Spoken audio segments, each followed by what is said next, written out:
নমস্কার, সবাইকে স্বাগত আমার স্বপ্নাক্ষণ এডুকেশন চ্যানেলে। আমি সুজিত কুমার মাইতি, ইতিহাসের শিক্ষক। চলে এসেছি আজকে নবম শ্রেণীর একটি ক্লাস ভিডিও নিয়ে। আজকের বিষয় ভিয়েনা সম্মেলন। ভিডিওটি ভালো লাগলে লাইক, কমেন্ট, শেয়ার ও সাবস্ক্রাইব করে রাখবেন। আর পাশের নোটিফিকেশান বোতামটি সক্রিয় করে পাশে থাকবেন, যাতে এইরকম নতুন নতুন ক্লাস ভিডিও সবার আগে আপনার কাছে পৌঁছে যেতে পারে। শুরু করছি আজকের ক্লাস ভিডিও, ভিয়েনা সম্মেলন। কি বলা হচ্ছে? রাজ্যজয় ও সাম্রাজ্য বিস্তারের দ্বারা নেপোলিয়ন ইউরোপের মানচিত্রে ব্যাপক পরিবর্তন এনেছিলেন।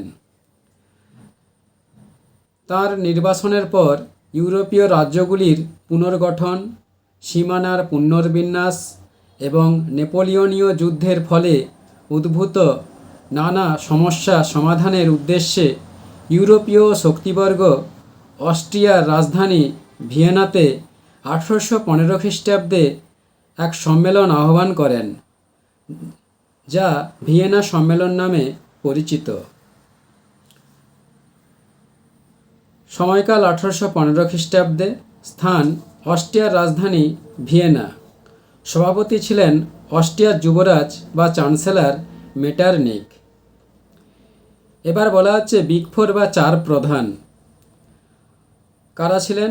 অস্ট্রিয়ার প্রধানমন্ত্রী মেটারনিখ, রাশিয়ার জার প্রথম আলেকজান্ডার, ইংল্যান্ডের প্রধানমন্ত্রী ক্যাসালরি, ফ্রান্সের প্রতিনিধি তালেরা।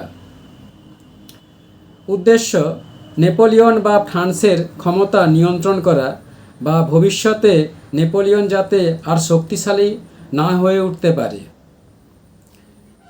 এবার নীতিসমূহ। ভিয়েনা সম্মেলনের তিনটি নীতি ছিল। তা হলো, প্রথম, ন্যায্য অধিকার নীতি। এই নীতির মূল উদ্দেশ্য ছিল ইউরোপে যথাসম্ভব প্রাক বিপ্লব যুগের পুনর্প্রবর্তন। এর ফলে ফ্রান্সে বুর্বো শাসন পুনঃপ্রতিষ্ঠিত হয়। স্পেন, সিসিলি ও নেপলসে বুর্বো বংশের কর্তৃত্ব ফিরে আসে।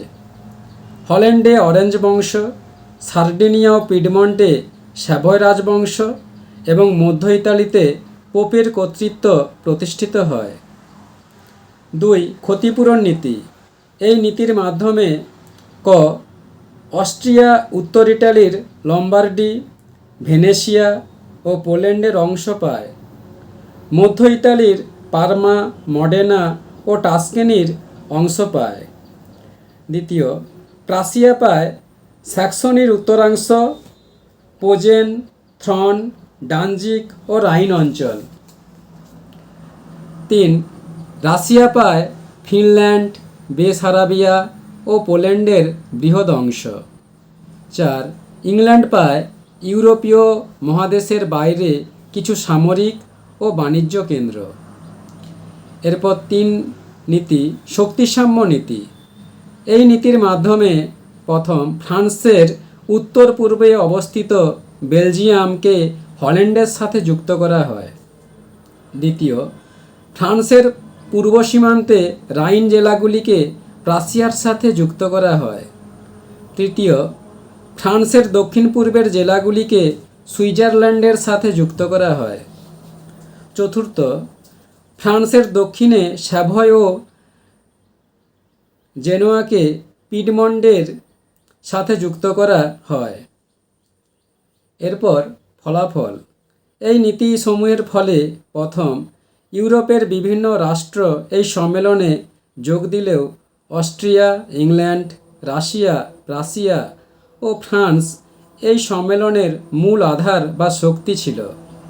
দ্বিতীয়ত, সম্মেলনের নেতৃবৃন্দ যুগধর্ম অর্থাৎ ফরাসি বিপ্লব প্রসূত গণতন্ত্র, উদারতন্ত্র ও জাতীয়তাবাদী ভাবাদর্শকে উপেক্ষা করে।